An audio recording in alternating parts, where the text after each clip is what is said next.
안녕하세요. 저는 서울에 사는 30대 여성입니다. 제가 이런 이야기를 하면 아직 젊은 사람이 무슨 그런 웃기는 소리냐 하시겠지만 저는 시간이 언제 이렇게 흘러나 싶네요. 그도 그럴 게 저는 나이에 비해 결혼을 일찍 해서 지금 결혼한 지는 7년이 넘었거든요. 언제 그만큼 됐나 싶어요. 엊그제 결혼한 것 같은데 말이죠. 지금은 이혼했어요. 오늘은 제가 이혼을 하게 된 이유가 된 사건과 그 이후의 이야기를 여러분께 조금 들려드릴까 합니다. 정말 엄청난 이야기니까 아마 들으시는 분들도 재미있을 거로 생각해요. 제가 이 이야기를 몇 사람에게 해준 적이 있는데 다들 너무 재밌게 들어서 제가 오히려 그렇게 재밌어? 하고 물어봤던 적도 있었을 정도니까요. 저도 제 상처가 조금은 치유가 되어서 남들에게 이런 이야기를 할 수 있을 정도가 되었기 때문에 사연을 보낼 수 있게 된 거라 여러분들이 그냥 재밌게만 들어주셔도 괜찮을 것 같습니다. 그리고 함께 제 남편과 시어머니를 욕해주세요. 그러면 더더욱 좋을 것 같거든요. 저는 아이가 없습니다. 가져보려고 부단히도 노력했었는데 생기지 않았어요. 지금 와서 생각해보면 하늘도 그런 아빠와 할머니가 아이에게 생기는 건 너무하다고 생각하셔서 아이를 보내주지 않으신 건가 하는 생각이 들기도 해요.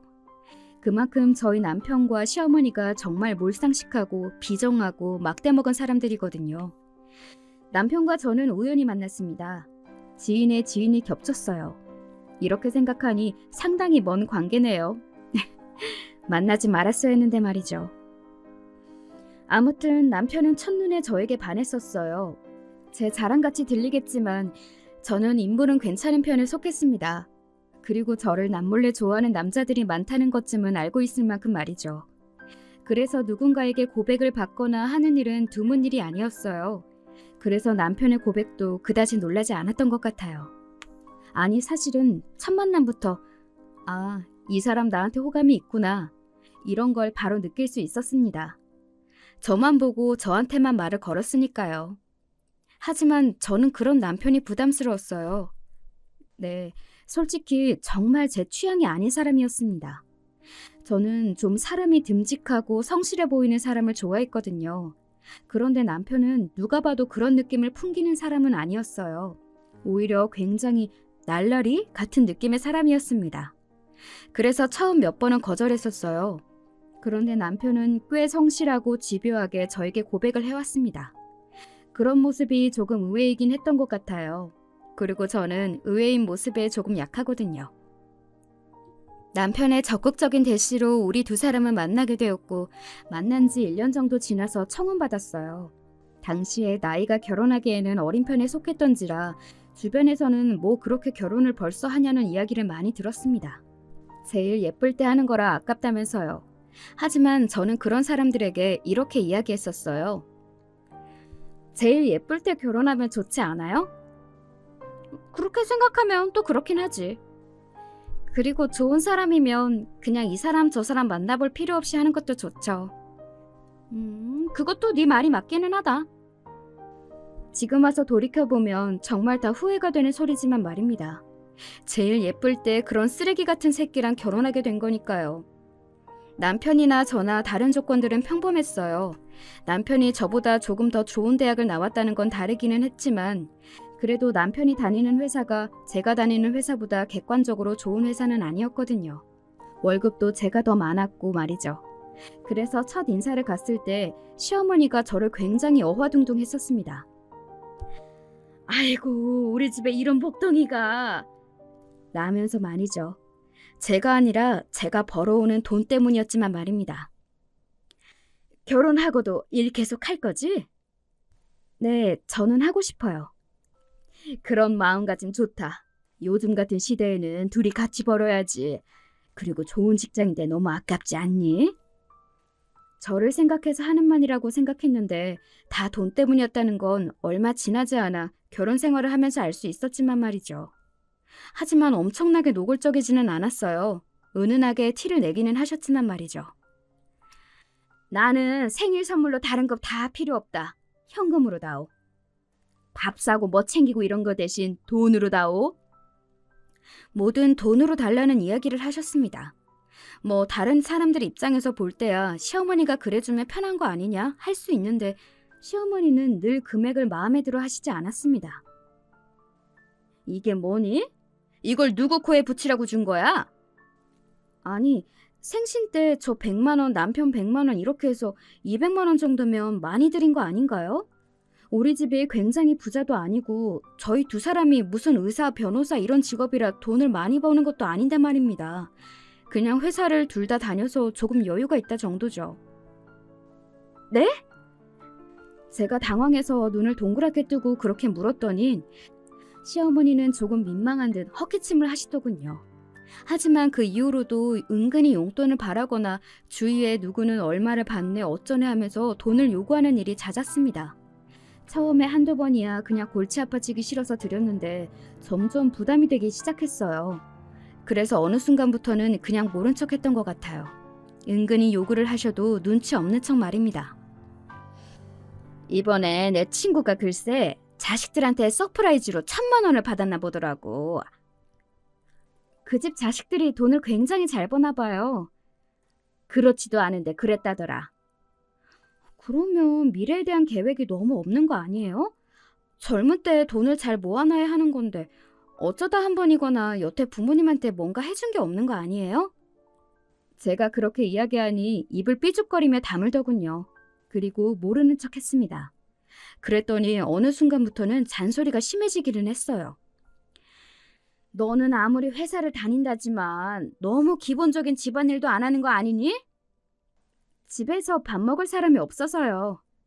그래도 밥은 늘 해놔야지. 그러다 아무도 안 먹으면 버리는데 그게 낭비잖아요. 너는 참 알뜰하다. 그래서 좋겠다. 비꼬는 말투였지만 그냥 모른 척 이렇게 대답했습니다. 알뜰해야죠. 사람 일 한 치 앞을 모르는 건데. 라면서 말이죠. 일부러 그렇게 눈치 없게 구니까 처음에야 중얼거리면서 온갖 소리를 다 했지만 나중에는 차라리 편하더라고요. 무슨 말을 해도 멍청하게 못 알아듣는 척 하면 말이죠. 그리고 아마 시어머니도 제가 일부러 그렇게 모르는 척 하는 거라는 사실을 다 알고 계셨을 겁니다. 무슨 말을 해도 제 주머니에서 돈이 나올 것 같지 않자 그냥 이제는 저를 다른 걸로 괴롭히는 걸 택하셨어요. 그게 저에게는 임신이었습니다. 남들 다 하는 임신을 왜 너는 못하니? 병원 가는데 둘 다 문제 없다고 했다며. 그런데 왜 애가 안 들어서? 내가 어디서 사주를 봤는데 너한테 자식 복이 없단다. 아이고 이를 어쩌면 좋아. 나는 손주 보기는 글렀다 글렀어. 돈 문제야 저한테 꾸물거리며 안 좋은 소리를 해도 별로 타격이 없었어요. 제가 별 대수롭지 않게 생각했으니까요. 하지만 아이 문제는 달랐습니다. 안 그래도 저도 굉장히 신경을 쓰고 있고 스트레스를 받는 부분인데 시어머니가 말까지 저렇게 해버리니까 더 힘들고 더 고통스러웠어요. 여러분은 그런 시기를 겪어보신 적이 있으신가요? 세상의 모든 안 좋은 일들이 나 때문에 생기는 것 같고 정말 나는 운도 없고 복도 없는 사람이다 이런 생각 말입니다. 오랜 시간 임신이 되지 않아 저는 자존감이 바닥을 내찍었던 시절이었어요. 그때는 뭘 해도 재미도 없고 자신감도 없고 임신을 못하는 것도 나한테 문제가 있어서 그런 것 같고 그런 생각들을 참 많이 했었습니다. 병원에서 저도 남편도 아무런 문제가 없다고 몇 번이나 이야기해 주는데도 안 들어서니까 별의별 생각이 다 들더라고요. 그때 왜 사람들이 종교를 믿는지, 왜 점을 보러 다니는지 그걸 처음으로 이해했던 것 같아요. 설명할 수 없이 답답한 일이 생기면 그렇게 되더라고요. 보통 사람이 그럴 때 정말 좋은 친구나 정말 좋은 가족이라면 옆에서 위로해주면서 네 탓이 아니라고 그런 말들을 해주며 위로를 해주잖아요. 하지만 시어머니는 저에게 제 탓이라고 했고 남편은 제가 그러거나 말거나 관심도 없었습니다. 남편은 딱 결혼 3년 차가 되던 시점부터 다른 사람이 되었던 것 같아요. 지금 와서 돌이켜보면 남편은 정말 실증을 잘 느끼는 사람이었던 것 같아요. 그때는 분명 다른 여자가 있거나 하지는 않았던 것 같거든요. 그냥 더 이상 저를 사랑하지 않은 거죠. 사실 결혼을 한 부부가 평생을 어떻게 가슴이 뛰는 사랑만 하고 살겠어요. 세월이 지나도 그렇다면 그건 병이죠. 그런데 그렇다고 한들 서로를 인간적으로 아끼고 좋아하는 마음은 있어야 하잖아요. 부부라면 말입니다. 하지만 남편은 저에게 그러지 않은 것 같아 보였어요. 집에서 말수가 급격하게 없어졌고 저에게 관심도 마음도 없다는 것이 티가 많이 났습니다. 무슨 말을 해도 대화가 이어지지 않았고 또 저한테는 정말 말도 걸지 않았고 말이죠. 사실 그 즈음에 이혼을 할까 하는 생각도 많이 했었던 것 같아요. 근데 또 딱히 이혼을 할 만한 이유는 없지 않아? 남편이 이혼하자고 해? 아니, 딱히 그런 말은 없어. 보통 그런 부부들은 아이가 생기면 달라지기도 하더라. 조금 더 봐봐. 사실 저는 그런 이야기는 참 많이 들었거든요. 별다른 문제는 없지만 서로에게 소홀하거나 서로에게 관심이 없는 부부들도 아이가 생기고 키우다 보면 또 달라진다고 말이죠. 아이가 생기면 정말 가족 같아진다는 이야기를 주변에서 참 많이 들었던 것 같아요. 어쩌면 그래서 그랬기 때문에 제가 아이에 더 집착을 했을 수도 있습니다. 너무 바라고 원해서 그런지 아이는 계속 들어서지 않았어요. 지금 생각하면 그게 천만다행인 일이긴 한데 그 시기에는 그게 정말 속상하고 그랬기 때문에 정말 마음고생을 심하게 했었습니다. 살이 너무 빠져서 보는 사람마다 걱정할 정도로 말이죠. 차라리 이혼하는 게 정말 제 정신건강에도 낫겠다고 생각하던 때였습니다. 결혼한 지 7년 차가 되던 해까지 아이가 들어서지 않았으니까요. 남편도 더 이상 의욕도 기대도 없어 보였어요. 게다가 시어머니는 만나기만 하면 돈 이야기 아니면 아이를 못 가지는 문제로 구박을 하셨으니까 말입니다. 어느 순간 남편과 시어머니의 태도가 확 바뀌더군요. 사실 특별한 계기는 없었어요. 그래서 당시에는 정말 의문이었던 것 같습니다. 오늘 둘이서 맛있는 거 먹으러 갈까? 남편이 어느 순간 굉장히 다정해졌어요. 마치 연애를 할 때 같이 말입니다. 그래서 이혼을 생각하던 마음도 싹 접었던 것 같아요. 그게 남편은 죄책감 때문에 그랬다는 건 뒤늦게 알게 되었지만 어쨌든 당시에는 그런 남편의 변화가 참 반가웠던 것 같아요. 남편이야 뭐 그렇다 치는데 시어머니의 태도까지 바뀌었어요. 시어머니는 저에게 잘해주는 방향으로 바뀌었다기보다는 더 이상 돈 이야기나 아이 이야기를 하지 않았습니다. 뭐 포기를 한 건지 어쩐지는 모른다는 생각을 당시에는 했던 것 같아요. 시어머니도 그래도 사람인데 매번 볼 때마다 사람에게 안 좋은 소리를 하는 게 좋지만은 않을 거라고 본인도 본인을 위해 마음을 좀 편하게 먹기로 한 거 아니냐는 생각을 했습니다. 왜 나이를 먹으면 조금 유해지는 분들이 있잖아요. 저는 저희 어머니도 그런 경우라고 생각했던 것 같아요. 전혀 아니었는데 말입니다. 두 사람의 그 시기는 아주 짧았습니다. 남편은 다시 저에게 무신경해졌어요. 아니, 그게 아니라 점점 더 저를 막대했습니다. 하루는 이런 말도 하더군요. 당신은 관리 안 해? 무슨 관리? 아니, 여자면 관리도 하고 그래야 하는 거잖아. 화장도 하고 옷도 예쁘게 입고. 당신 아가씨 때 생각하면 지금 완전 딴 사람 같아. 그런 식으로 외모 가지고 저에게 한 소리를 하기도 했고 어느 날은 이런 말도 하기도 했어요. 나 밖에서 되게 인기 많아. 그래서 뭐 바람이라도 피우겠다는 이야기야? 그게 아니라 당신 좀 긴장을 하라는 말이지. 아마 예상하던데 그때 그 상간녀가 막 남편에게 관심을 보이던 시기인 것 같아요. 잘난 여자가 자기가 좋다고 들이대던 시기였으니 자신감이 하늘을 찌를 법도 했습니다. 제가 우스워 보였겠죠. 하루하루 늙어가고 아이도 못 낳고 집에서 후줄근하게 있는 마누라가 말입니다. 그리고 그 시기도 얼마 가지 않았어요. 남편은 저에게 본격적으로 못되게 굴기 시작했거든요. 오늘도 집에 안 들어와? 요즘 바쁘다고 했잖아. 아무리 바빠도 집에까지 거의 안 들어오니까 그러지. 그냥 관심을 꺼. 어차피 우리 그냥 헤어지지 못해서 억지로 사는 거 아니었어? 당신 나랑 그랬어? 아, 진짜 지긋지긋하다. 당신 목소리 듣는 것도 짜증나니까 전화하지 마. 바쁜 사람 자꾸 뭐 하는 짓이야 이게. 저는 정말 많이 상처받았거든요. 지긋지긋하다, 목소리 듣는 것도 짜증난다. 그 어떤 막말보다 막말이라고 생각해요. 나한테 정말 정이라는 정은 다 떨어졌구나. 내가 얼굴도 보기 싫구나. 이런 생각을 하기는 했지만 그래도 불륜을 할 거라고는 생각하지 못했습니다. 그 정도의 인간 말종은 아니라고 어쩌면 그렇게 믿고 싶었는지도 모르죠. 하지만 결국에는 불륜이 맞았어요. 제가 처음 남편을 의심하게 된 건 이것 때문이었습니다. 요즘 남편 좀 한가하죠? 네? 회사에 부서 이동이 있었다던데? 그래서 좀 한가한 부서로 갔다는 것 같던데. 처음 듣는 이야기였어요. 부서 이동도 한가해졌다는 이야기도 말이죠.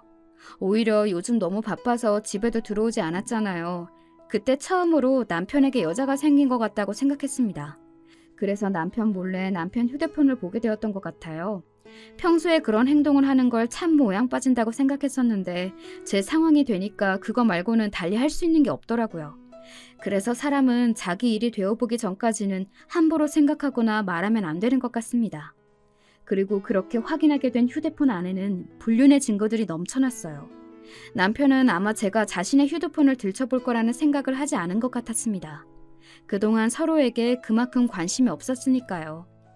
아주 과관이더군요. 둘이 함께 사랑을 속삭이고 저를 욕하고 말입니다. 제일 쓰레기 같은 짓이잖아요. 불륜녀에게 조광치죠 욕을 하는 남자 새끼 말이죠.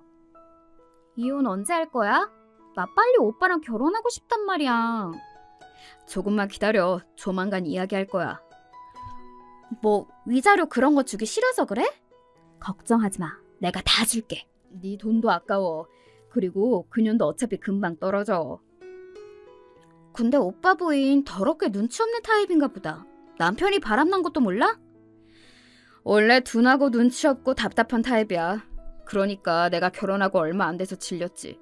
너랑은 완전히 다르다니까. 둘이 아주 그냥 지랄하는 중이더라고요. 비웃음이 나왔던 것 같아요. 그리고 그 대화를 보면서 한 가지 알게 된 사실이 있었습니다. 남편과 바람이 난 그 불륜의 대상이 누구인지 말입니다. 저는 남편이 바람이 났다는 사실보다 그 사실에 더 놀랐던 것 같아요. 남편이 다니는 회사의 사장 딸이었습니다.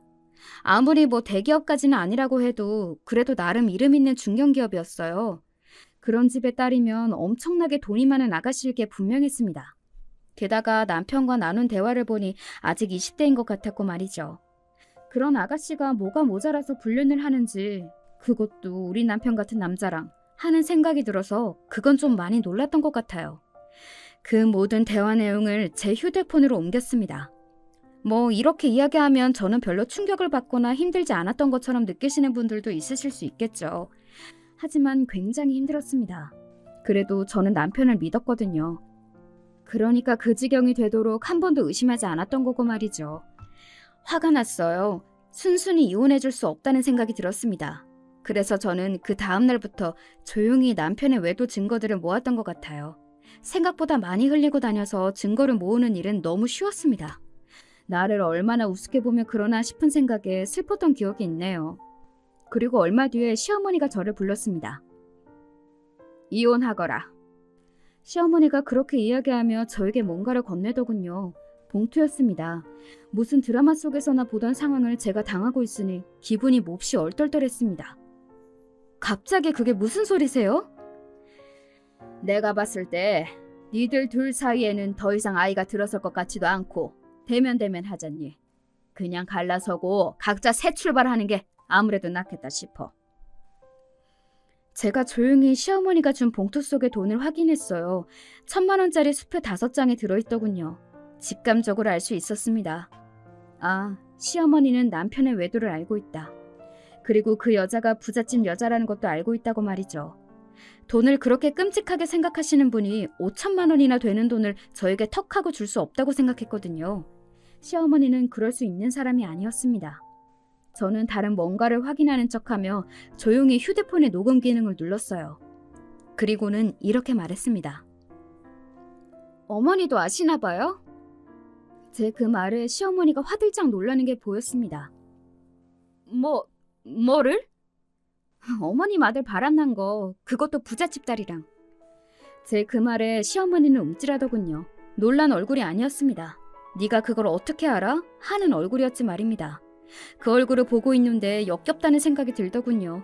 누굴 바보 취급을 하면서 고작 5,000만 원으로 치워버릴 생각을 한 게 화가 났습니다. 아니, 돈을 떠나 이런 취급이 화가 났다고 보는 게 더 맞겠죠. 네가 그걸 어떻게... 어머니나 어머니 아들은 저를 무슨 바보 등신으로 아나 봐요? 저 어머니 아들보다 더 좋은 대학 나온 사람이에요. 더 많이 배웠다고요. 제 그 말에 시어머니는 일단 입을 다물더군요. 제가 알고 있다는 걸 안 이상 다른 방법을 생각했어야 했을 테니까요. 저는 그런 시어머니를 가만히 보다가 웃으면서 말했습니다. 이혼 못 해줘요. 왜? 어머님 같으면 억울해서 이런 취급받고 이혼하겠어요? 그리고 저 이미 증거 많아요. 그 연놈들이 주고받은 문자 같은 것도 다 있고요. 그러니까 이 돈이 누구한테서 나온 거든 아니면 이 아이디어가 누구한테서 나온 거든 그 사람한테 전하세요. 금액 다시 책정해 오라고. 내가 니들 불륜자로 세상에 다 터트리면서 지랄하는 거 보고 싶지 않으면. 사실 뭐 지랄은 다 하면서 그들이 어떤 나쁜 연놈들인지 다 알리고 싶은 마음 저라고는 왜 없었겠어요. 하지만 냉정하게 생각해봤을 때 그건 저에게 이로운 일은 아니었습니다. 그렇게 난리를 치고 나서 저에게 남는 게 없을 테니까요. 시간과 마음을 낭비하고 싶지 않은 마음도 있었고 말이죠. 그렇게 시어머니께서 말하고 나서 그날 저녁 집으로 들어온 남편이 제 얼굴을 제대로 보지 못하더군요. 아마 시어머니든 아니면 그 누군가든 제가 알고 있다는 사실과 제가 무슨 이야기를 했는지 다 전달받은 이유겠죠. 미안해. 닥쳐. 너는 사과할 자격도 없는 새끼야. 여보 같은 소리하고 자빠졌네. 나는 세상에서 가장 쓰레기 같은 자식이 불륜하는 주제에 불륜녀랑 자기 본처 욕하는 새끼라고 생각했거든? 근데 네가 딱 그렇더라. 그리고 나를 얼마나 멍청하고 바보 같다고 생각했으면 그걸 다 남겨놨니? 제 그 말에 남편은 아무 말을 하지 못했습니다. 뭐 인간이라면 그런 상황에서 무슨 말을 더 할 수 있었겠어요. 저는 그런 남편에게 이렇게 말했습니다. 차라리 솔직해지기 그랬니? 어리고 돈 많은 여자가 나 좋다고 했는데 너는 집에서 이렇게 후줄근하고 있지 말고 정신 차리라고. 남자 새끼가 뒤에서 불륜녀랑 지 마누라 욕할 시간에 말이야. 남편은 나름대로 아차하며 죄를 지은 사람 얼굴을 하고 있었지만 저는 그 얼굴도 가증스러웠습니다. 이미 잘못은 다 해놓고 저에게 상처라는 상처는 다 줘놓고 그리고 지금도 날 떼어낼 궁리만 하고 있으면서 그런 표정을 짓는 것 자체가 정말 이제 가증스러웠거든요. 그리고 그 다음날 시어머니가 다시 저를 불렀습니다. 이번에도 봉투를 내밀었지만 이번에는 돈이 아닌 다른 게 들어있었어요. 바로 강남에서 가장 비싸다는 아파트다. 이 정도면 만족하겠니? 이 아파트 바로 줄 테니까 제발 이혼을 좀 해줘. 그 상황에서 이런 말 좀 그렇긴 한데 저는 땡 잡았다는 생각이 들기는 했던 것 같아요. 이미 남편에게는 정이 떨어질 대로 떨어진 상황이었고 이혼은 어차피 할 생각이었는데 그렇게 큰 걸 준다면 당연히 콜이죠. 하지만 저는 무표정으로 말했습니다. 받고 3억 더 주세요. 라고 말이죠. 시어머니는 너도 징하다는 얼굴을 해보였지만 결국에는 줄 수밖에 없었습니다. 아니 정확하게 그 돈은 시어머니 돈이 아니라 그 여자의 주머니에서 나온 돈이기는 했을 거예요. 나중에 한 사실인데 제가 요구한 3억은 그 여자가 아닌 시어머니 주머니에서 나오기는 했더라고요. 뭐 그 여자한테 더 부탁하게 그랬던 거지 말입니다. 저한테는 막말을 그렇게 잘하셨던 분이 부잣집 딸내미한테는 말하기 조심스러웠나 보죠? 시어머니는 그 3억이 아깝다고 생각 안 했을 거예요. 엄청난 부잣집 며느리를 보게 된 거니까 말입니다. 그렇게 저는 강남의 아파트와 현금 3억을 받고 이혼 서류에 도장을 찍었습니다. 이 모든 일을 절대 공론화하지 않겠다는 각서를 쓰고 말이죠. 세금도 그쪽에서 다 냈어요. 증여세 같은 것들 말입니다. 저 같으면 자기 딸이 그런 남자랑 결혼하기 위해서 본처에게 돈을 쓰는 걸 눈뜨고는 못 봤을 것 같은데 그 집 부모도 대단하다는 생각이 들었던 것 같아요. 그렇게 저와 남편은 남남이 되었습니다. 제 손에는 강남의 아파트와 3억이 남게 되었고 말이죠. 여기서 이야기가 끝인 줄 아셨나요? 아닙니다. 제 이야기의 시작은 어쩌면 지금부터 시작일 거예요. 이 이야기에는 엄청난 반전과 결말이 있거든요.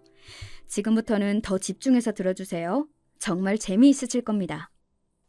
이 다음부터는 정말 상상하지 못했던 일들이 일어났거든요.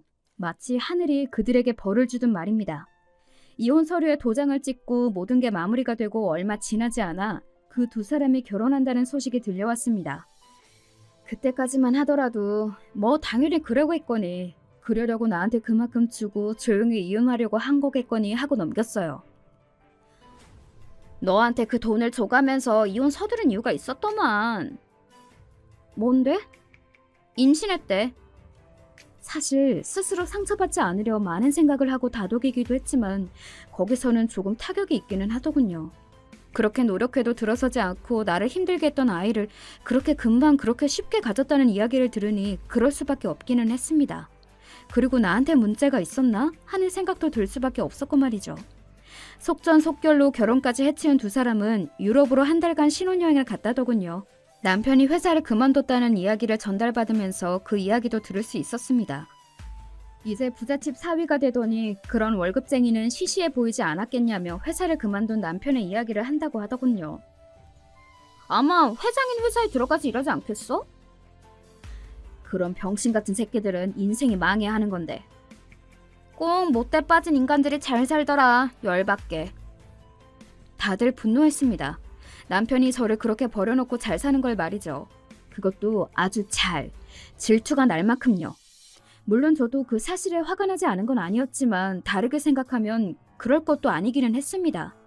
남편이나 시어머니는 원래 그런 인간들이고 그 여자가 아니었더라도 언젠가는 바람이 났을 사람이에요. 남편 말이죠. 그런데 운이 좋게도 부잣집 여자를 만나서 그 여자가 임신까지 되는 바람에 제가 그 많은 돈을 받고 이혼할 수 있었던 거잖아요. 만약에 그런 여자가 아니었으면 강남의 아파트와 위자료 3억은 없었겠죠. 그렇게 생각하면 또 참아지기는 했어요.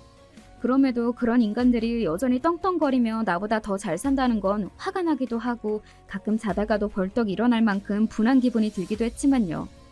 그리고 얼마 지나지 않아 엄청난 이야기를 듣게 되었습니다. 야, 하늘이 네 편인가 보다. 왜? 그 여자 집 부도 났다는데? 뭐? 갑자기 왜? 갑자기는 아닌가 봐. 원래 조금 상황이 힘들기도 했다는데 지금 뭐 규제 들어온 것 때문에 타격을 가장 많이 직접적으로 받았다던데? 원래도 좀 힘든 상황이었어서 어떻게 손도 못 써보고 그대로 부도인가 봐. 그리고는 말하더군요. 그냥 망했으면 다행이게 난리가 난 것 같던데? 어떻게 난리가 났는데? 그동안 땡겨 쓴 돈들이 많아서 빚더미 안게 생겼다고. 지금 그 집 부모 재산은 물론이고 그 부모의 재산에 자식들까지 다들 집 팔고 땅 팔고 그러고 있다는데? 그걸로도 감당이 안 되는 모양이던데? 정말? 부자 망해도 3대는 간다는 말도 옛말인가 보네. 대차게 망한 거지. 그 정도로는 해결이 안 될 만큼. 솔직히 속이 시원하기는 했습니다. 속이 시원하지 않다면 그건 거짓말이겠죠. 제가 당한 게 있는데요. 하지만 막 또 엄청나게 통쾌하다거나 그런 감정이 들지는 않았습니다. 그렇다고 그들이 망한 게 싫다는 건 아니에요. 속 시원하고 너무 좋긴 좋아요. 사실 그 이야기를 듣고 나서 제일 궁금했던 건 남편도 그리고 그 상간녀도 아니었습니다. 바로 이 사람이었어요. 나는 우리 시어머니 얼굴이 제일 궁금하다. 네가 그 말 할 줄 알았어. 나도 솔직히 너희 시어머니가 지금 무슨 심정일지 무슨 생각을 하고 있을지가 제일 궁금하더라. 풍문에 의하면 시어머니는 남편이 결혼하고 나서 정말 입이 귀에 걸려 여기저기 엄청나게 자랑하고 다니신다고 들었거든요. 얼마나 자랑을 많이 하고 다녔으면 그 이야기가 저희 엄마와 아빠의 귀에도 들어올 정도로 말입니다.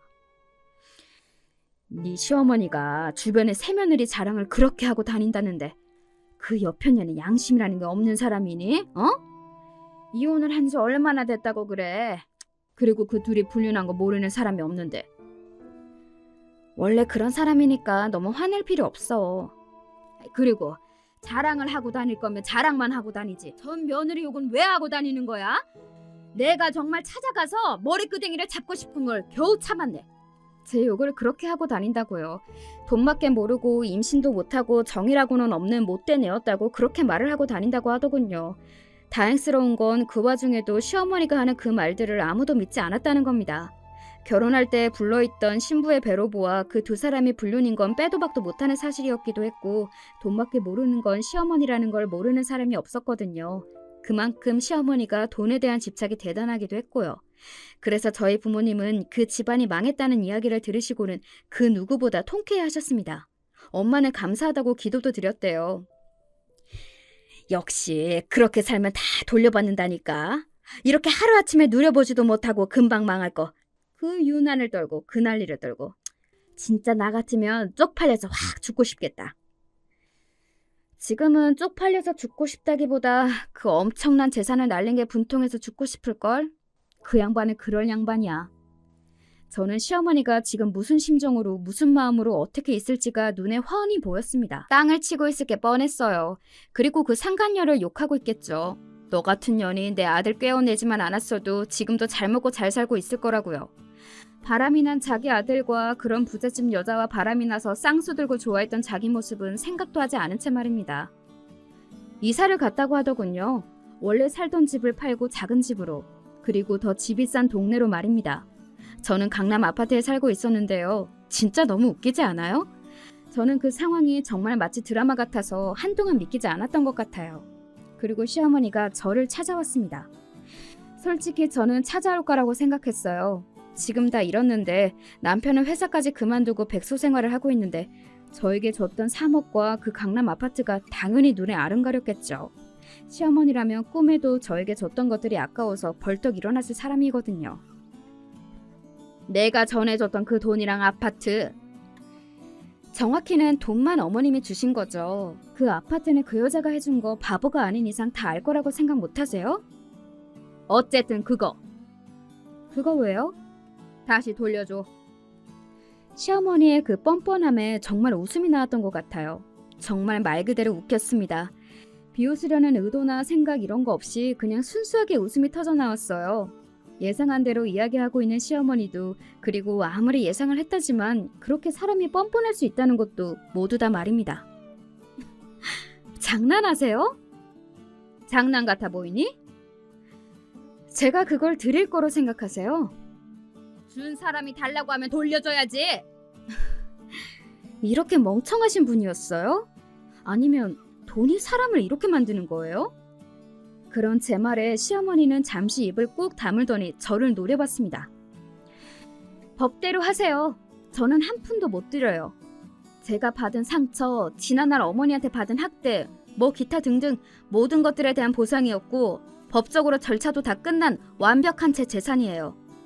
아무리 소송을 걸고 난리를 떠셔도 한 푼도 가져가실 수 없겠지만 뭐 그런 바보 같은 허튼 짓 하고 싶으시다면 말리지는 않을게요. 어디까지 나락으로 떨어지실지 저도 궁금하네요. 제가 그렇게 이야기하자 시어머니 얼굴이 화로 벌겋게 달아오르더군요. 이 못된 것!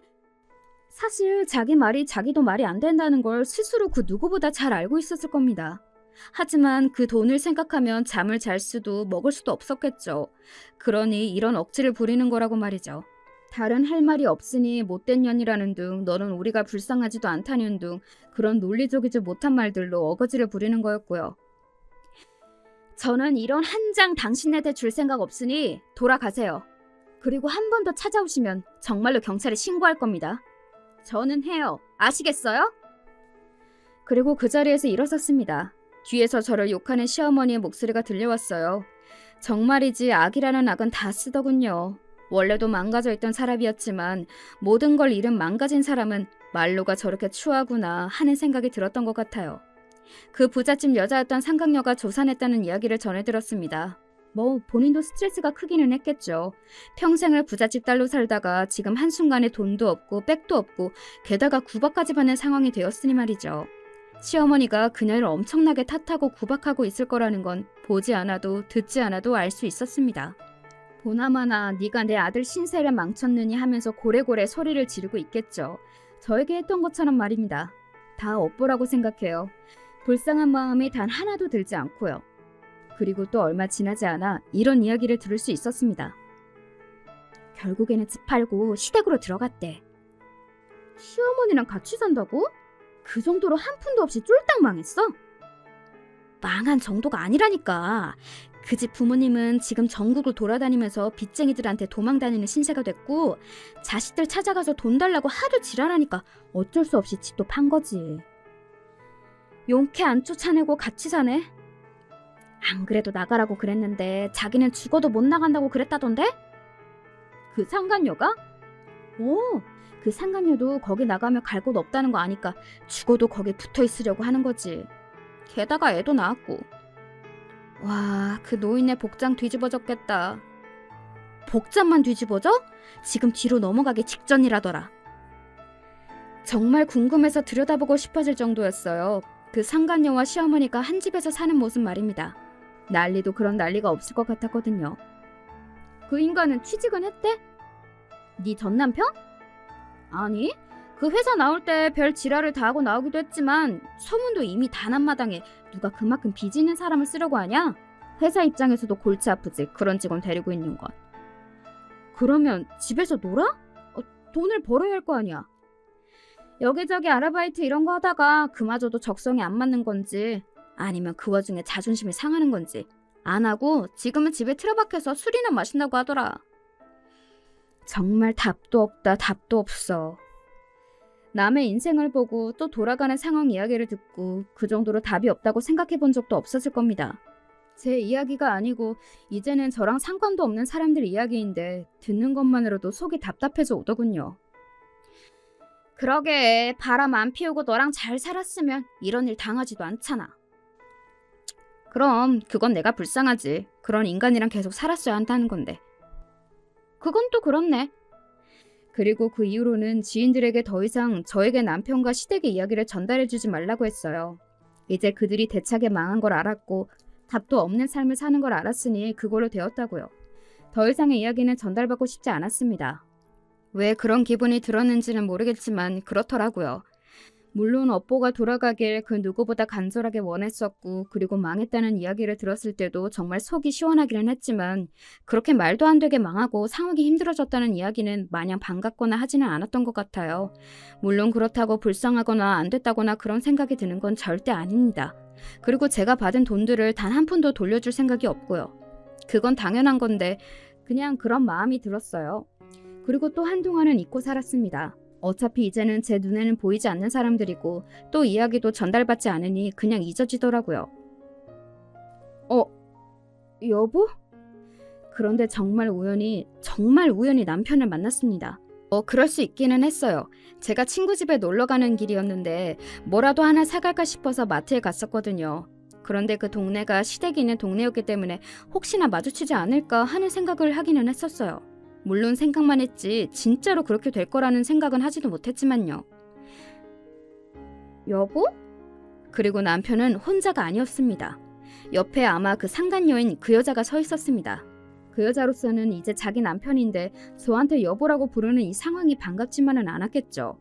게다가 저를 떼어내려고 그 비싼 강남의 아파트까지 줘가면서 이혼시킨 여자를 자신이 쫄딱 망한 상황에서 마주치는 게 얼마나 자존심이 상했을지 저는 상상조차 되지 않아요.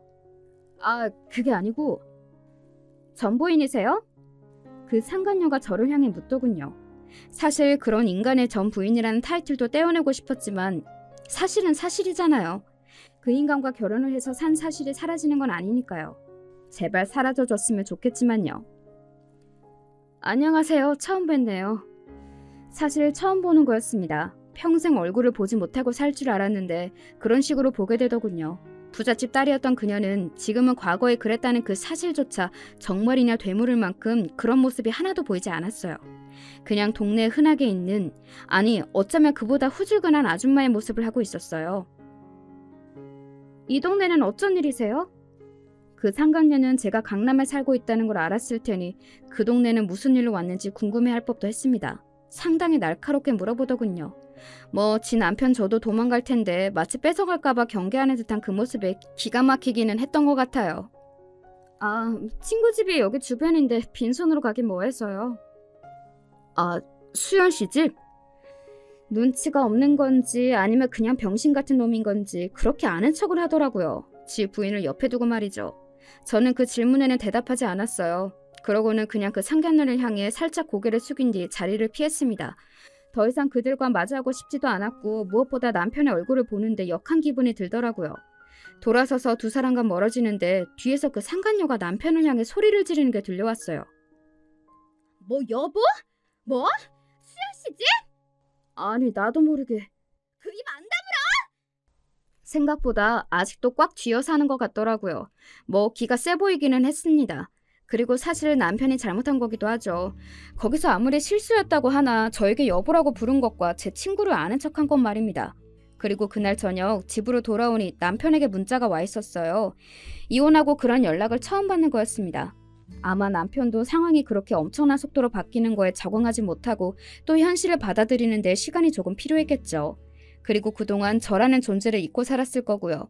그런데 마트에서 마주치고 아, 제가 있었지? 했을 겁니다. 그 역겨운 마음이 그 문자에서 그대로 느껴져서 정말 토가 나올 뻔했어요. 오늘 반가웠어. 오랜만에 얼굴 보니까 좋더라. 제가 읽고도 대답하지 않자 다시 문자가 왔어요. 당신 얼굴 보니까 예전에 우리 좋았던 시절도 생각나고 그래서 잠시 힘든 시절을 잊게 되는 기분이었어. 우리 그래도 대화도 잘 통하고 서로 죽이 잘 맞는 사람들이었잖아. 가끔 만나서 밥도 먹고 그러면 안 될까? 정말로 답장을 하지 않으려 했거든요. 그런데 그 말에는 도저히 참을 수가 없겠더라고요. 그래서 답장했어요. 다시는 연락하지 마. 나는 네 얼굴 보는 것만으로도 토할 뻔했으니까 개새끼야. 라고 말이죠. 그 이후로 남편은 연락해 오지는 않았습니다. 진짜 뭐 저런 찌질하고 병신 같은 놈이 다 있는지 제 인생에서 그 인간이랑 만났던 모든 순간을 도려내고 싶었습니다. 아마 남편과 그 상간녀 그리고 시어머니는 평생을 그렇게 함께 살며 서로를 힘들고 고통스럽게 할 겁니다. 특히 어머니는 그 상간녀를 볼 때마다 자신이 잃은 그 돈을 생각하며 복장이 뒤집힐 거고 남편은 자신이 왜 그런 바보 같은 선택을 했나 하고 후회를 하겠죠. 아니, 그런 인간은 후회를 하면 다행일까요? 남 탓을 하며 세상 탓을 하며 술만 푸지 않으면 다행인 걸지도요. 저는 그런 인간들에게서 이렇게 돈까지 받아가며 탈출할 수 있었던 게 엄청난 행운이었던 것 같고요. 물론 아예 만나지 않았으면 좋았을 테지만요. 그 와중에 어쨌든 다행인 일이기는 하니까요. 아, 저는 최근에 회사에서 승진했어요. 사람이 마음에 여유가 생기니 확실히 일이 더 잘 되더라고요. 그리고 밖에서 인정받으면서 사람들과 어울려 일도 하고 그러니까 확실히 사람 사는 것 같고 말이죠. 그래서 요즘은 아주 행복해요. 그리고 제가 받은 강남의 아파트가 그 사이에 집값이 또 많이 올라서 팔까 고민 중입니다. 어찌되었든 그렇게 비싸고 그렇게 좋은 집은 어딘가 정도 안 가고 우리 집이 아닌 것 같다는 생각이 계속 들어서요.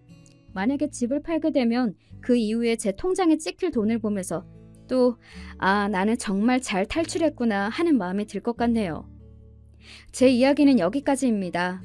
사람의 인생이라는 게 한치 앞을 모른다지만 이 정도로 스펙타클하게 변하는 것도 드문 일이기는 할 것 같아요. 그리고 이 정도로 한순간에 처지가 바뀌게 되는 일도 말입니다. 이혼 서류에 도장을 찍을 때만 하더라도 이런 미래는 단 한 번도 상상해 본 적이 없었거든요. 이 사연을 마지막으로 저는 이제 과거를 모두 털어내고 행복하게 살려고 합니다.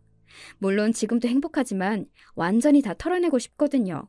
남편과 시어머니를 말이죠. 원래는 그러지 않았는데 요즘은 보너스를 받으면 저를 위해서 비싼 가방이나 옷도 사고 그러거든요. 자신이 자신에게 선물을 하는 것도 정말 중요한 것 같아요. 그러면서 또 삶의 동력을 얻기도 하고 또 나 열심히 잘 살고 있구나 하는 생각이 들면서 자존감도 높아지더라고요.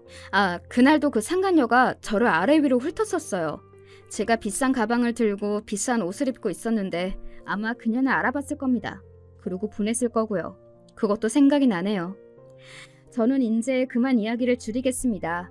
어떻게 들으셨나 모르겠어요. 저는 솔직히 쓰면서 조금 재미있었던 것 같기는 합니다. 워낙 엄청난 이야기라 그런지는 몰라도 말이죠. 부디 들어주시는 많은 분도 제 이야기가 흥미로웠기를 바랍니다. 요즘 주변에 여름 감기 걸린 사람들이 많더라고요. 여름 감기가 더 독한 거 아시죠? 언제나 건강 유의하시기를 바랍니다. 감사합니다.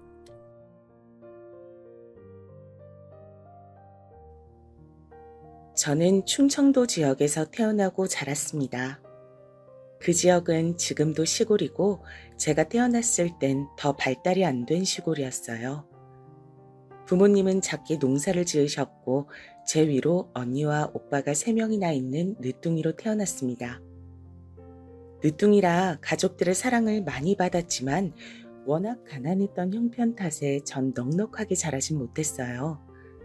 안 그래도 가난한 집이었는데 부모님이 농사로 생계를 유지해서 더 힘들었습니다. 그러다 자식 중 첫째인 큰언니가 사업가와 결혼했는데 결혼하고 아주 행복하게 살았거든요. 넉넉한 집이라서 우리 친정에 가져다 주는 것도 많았습니다. 부모님, 특히 우리 엄만 그걸 보더니 반드시 부잣집 남자랑 결혼하라고 어릴 때부터 제게 말했습니다. 여자는 대학에 가는 것보다 남자를 잘 만나서 결혼하는 것이 좋다고 하셨죠. 그러더니 제가 고등학교를 졸업하자 여기저기서 남자를 소개했습니다. 그러다 옆 동네에 있는 어떤 양복점을 하는 집의 아들을 소개받았고 바로 그 남자와 결혼하게 되었어요. 남편은 위로 누나가 2명 있었고 시어머니와 아직 결혼을 안 하고 노처녀였던 시누이가 절 싫어했습니다. 특히 시어머니는 본인 아들을 무척 사랑하셨어요. 아들을 낳으려고 시누이를 2이나 낳은 집이었거든요. 저는 형편상 시댁에서 같이 살았는데 시어머니 구박에 신혼 초에 이혼하고 싶을 정도였습니다.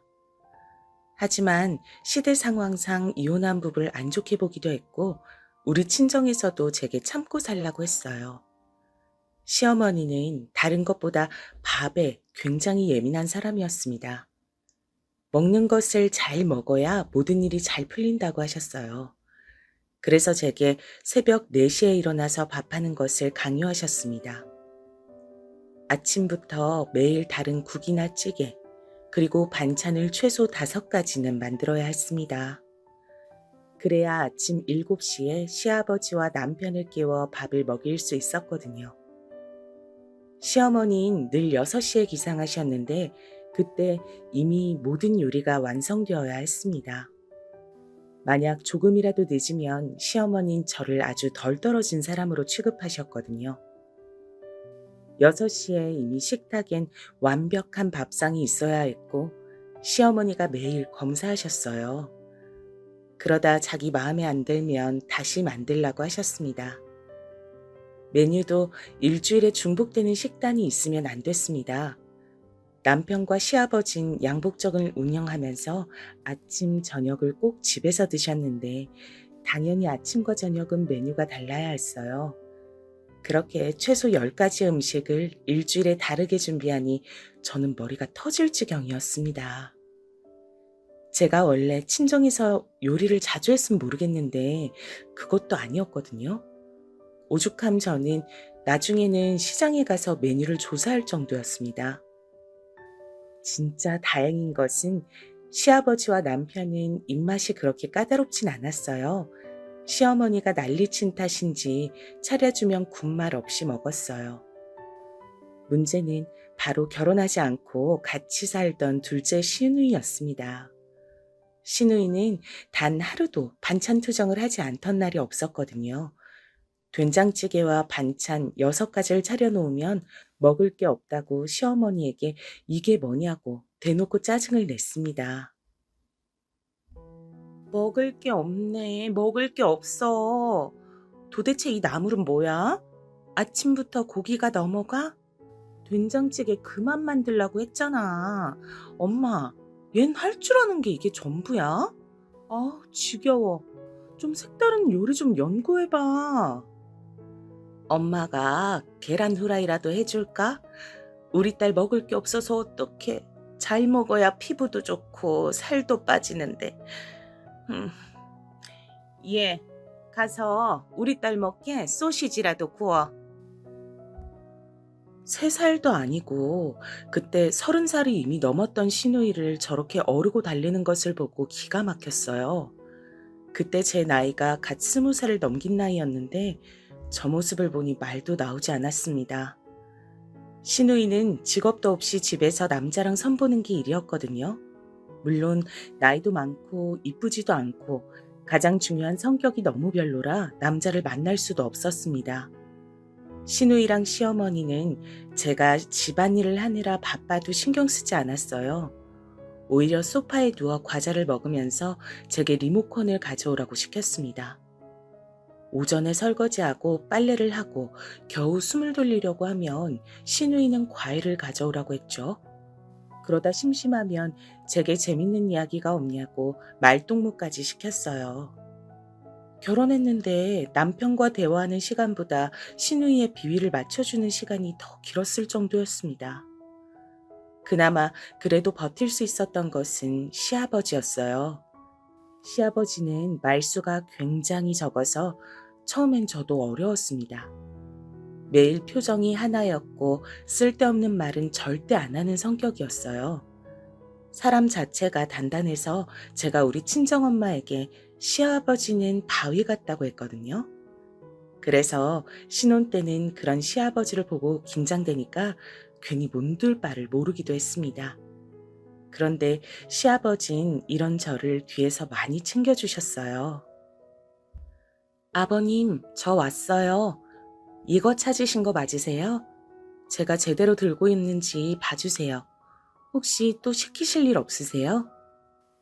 아가, 나가서 아들하고 같이 뭐라도 맛있는 거 사 먹고 극장에 다녀와라.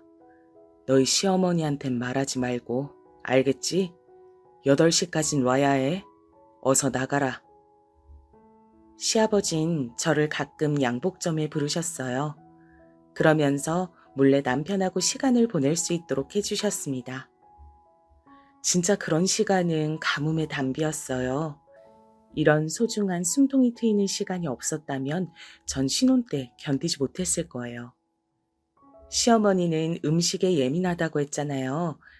이런 것은 제사나 명절에도 마찬가지였습니다. 하필이면 시댁이 큰 집이었는데 시아버지가 동생이 5명이나 있었어요. 그래서 친척들이 다 모이면 정신이 하나도 없었습니다. 시어머니는 집에 오는 손님들이 부족하게 먹으면 안 된다고 명절이 오기 일주일 전부터 음식을 준비하셨어요. 물론 그건 제가 거의 다 준비했죠. 시장에 가서 시어머니 뒤에서 2손 무겁게 음식 재료를 들고 다니는 건 너무 힘들었습니다. 명절이 지나면 저는 머리가 지끈거려서 내과에 가서 약을 먹어야 할 정도였어요. 명절 때 제일 힘들었던 건 바로 결혼한 큰 시누이가 집에 오니까 기다렸다가 친정에 가라는 시어머니였습니다. 큰 시누이는 결혼해서 서울에서 살았는데 그 시누이가 올 때까지 저는 집에 갈 수가 없었어요. 가족이 오랜만에 모이는 소중한 기회를 놓칠 수 없다고 시어머니는 늘 저를 보내지 않았습니다. 저도 언니와 오빠들이 많고 우리 부모님을 보고 싶은데 갈 수가 없었어요. 너무 속상해서 남편에게 울면서 말한 적도 아주 많아요. 그런데 그럴 때마다 옛날 사람이니 저보고 이해하라는 말이었죠. 이렇게 서러움 속에서도 유일한 제 편인 시아버지를 보고 버텼습니다. 그러다 저는 첫째 아이가 생겼어요. 혹시 이 사연을 듣는 분 중에 임신 경험이 있는 분이 계신가요? 다들 그때 임신 증상이 어떠셨어요? 저는 다른 것보다 바로 입덧이 너무 심했어요. 아예 먹질 못해서 임신을 했는데 오히려 살이 빠지는 지경이었습니다. 못 먹으니까 현기증이 심했어요. 음식 냄새만 맡아도 어지럽고 속에서 올라오는 느낌이 들었습니다. 그런데 우리 시어머니가 음식에 예민하다고 했잖아요. 시어머니는 임신한 제게도 무조건 새벽에 일어나서 밥하는 것을 강요하셨습니다. 입덧이 제가 먹는 것만 힘든 게 아니고 냄새 맡는 게 진짜 힘들잖아요. 힘들어서 수액까지 맞으면서 버티는 제게 시어머님 요리를 준비하라고 하셨습니다. 하루는 그러다 제가 진짜 죽을 것 같더라고요. 새벽에 일어나서 요리하는데 자꾸 속에서 올라오고 화장실로 달려가는 것을 반복했어요. 당연히 집중하지 못했는데 임신하면 잠이 많아지는 거 아세요? 충분한 수면을 확보하지도 못했는데 속까지 안 좋으니 제가 그날 그만 두부를 썰다 칼로 손가락을 베게 되었어요. 순식간에 일어난 일이었고 너무 아파 소리를 질렀습니다. 제가 소리를 지르니까 시아버지와 남편도 깜짝 놀라서 부엌으로 왔죠. 병원이 여는 시간이 아니라 급하게 손가락을 감싸고 응급실로 향했습니다. 처치하고 응급실에서 바늘로 살을 접했어요. 너무 아프고 갑자기 서러움이 몰려와서 눈물이 나오더라고요. 엉엉 우니까 옆에서 시아버지가 절 달래주셨죠. 그러고 집에 왔는데 당연히 아침은 준비하지 못했습니다.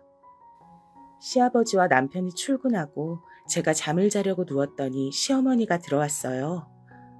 시어머니는 잔뜩 화가 난 표정이었습니다. 너는 지금 잠이 오니? 임신한 게 뭐가 그리 대수야? 난 애를 셋이나 낳았는데 너처럼 유난 떨 생각은 하지도 못했어. 너 일부러 그런 거지? 지금 요리하기 싫다고 시위하는 거잖아.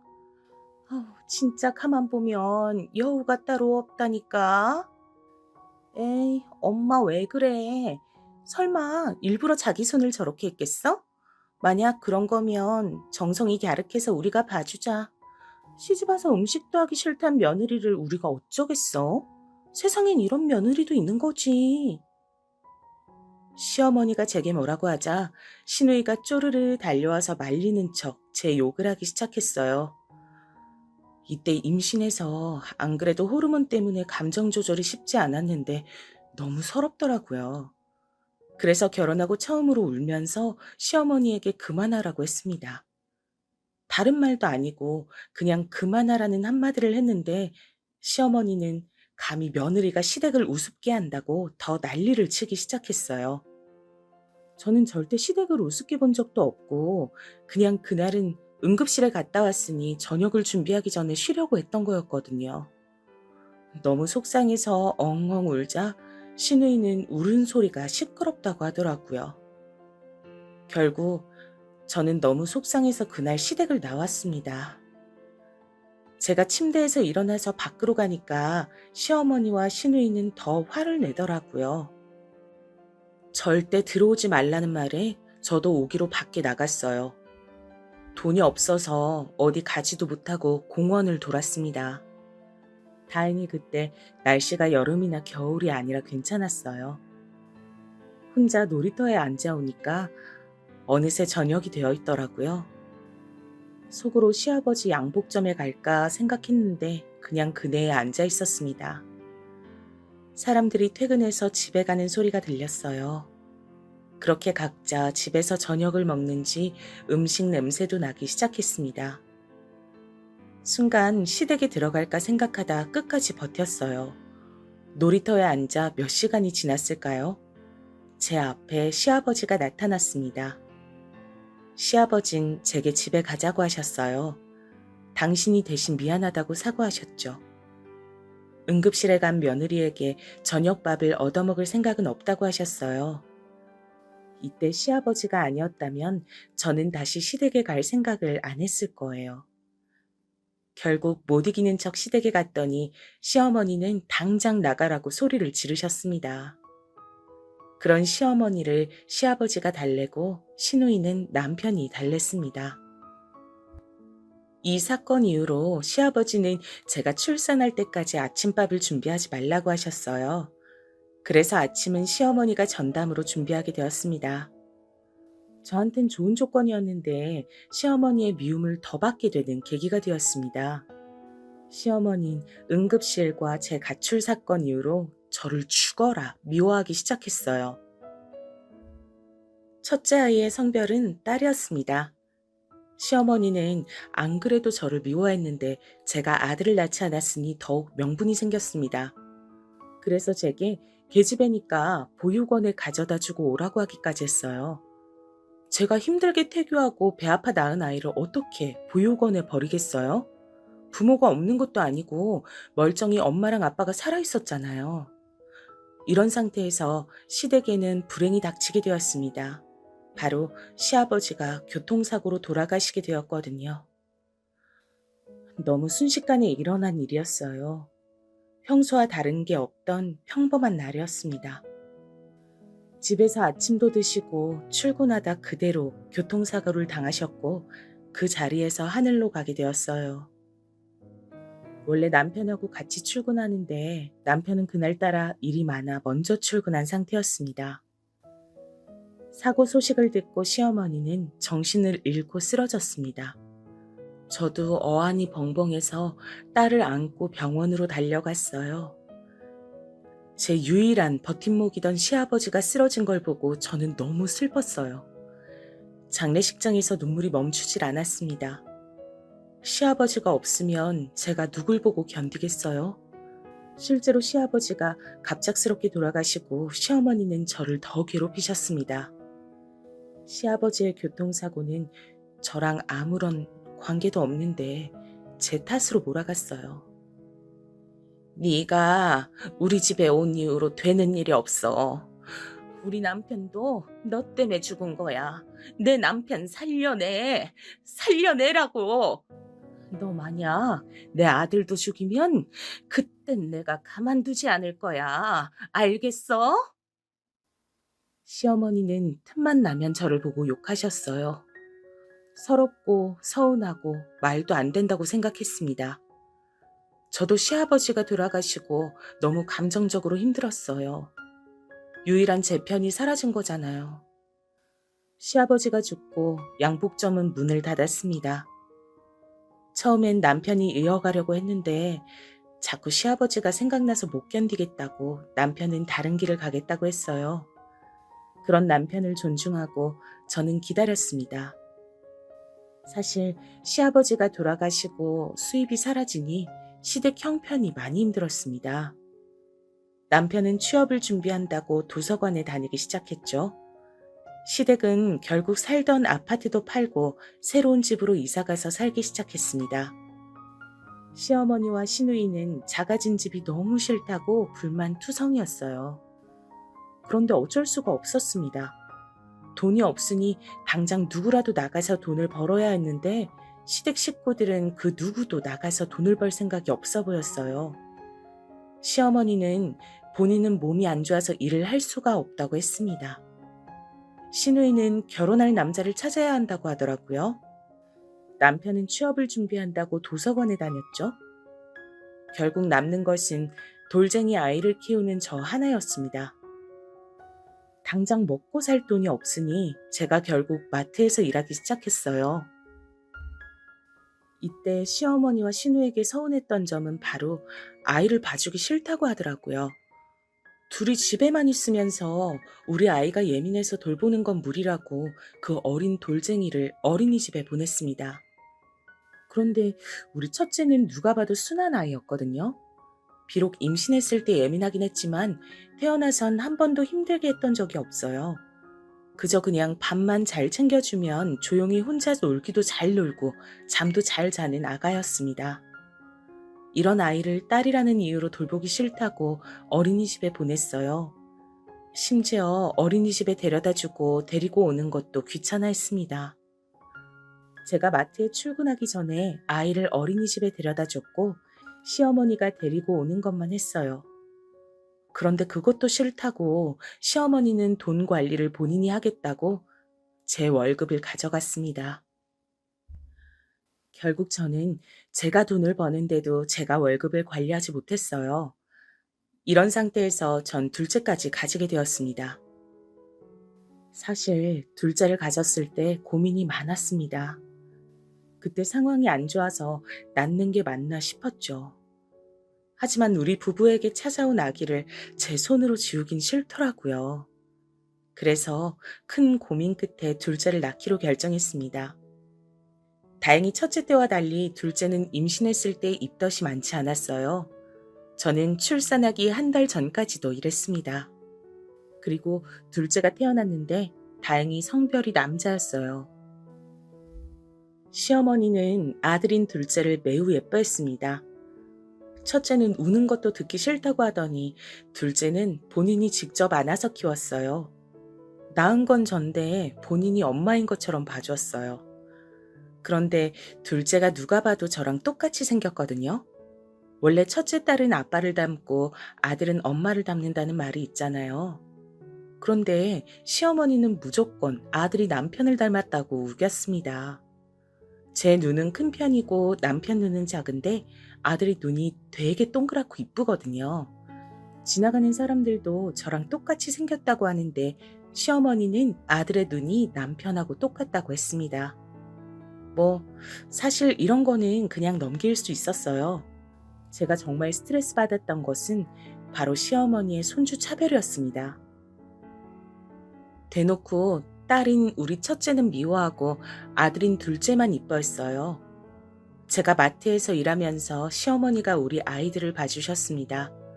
이 부분은 저도 너무 감사하게 생각해요. 하지만 시어머니가 성별로 차별하는 것은 도저히 볼 수가 없었어요.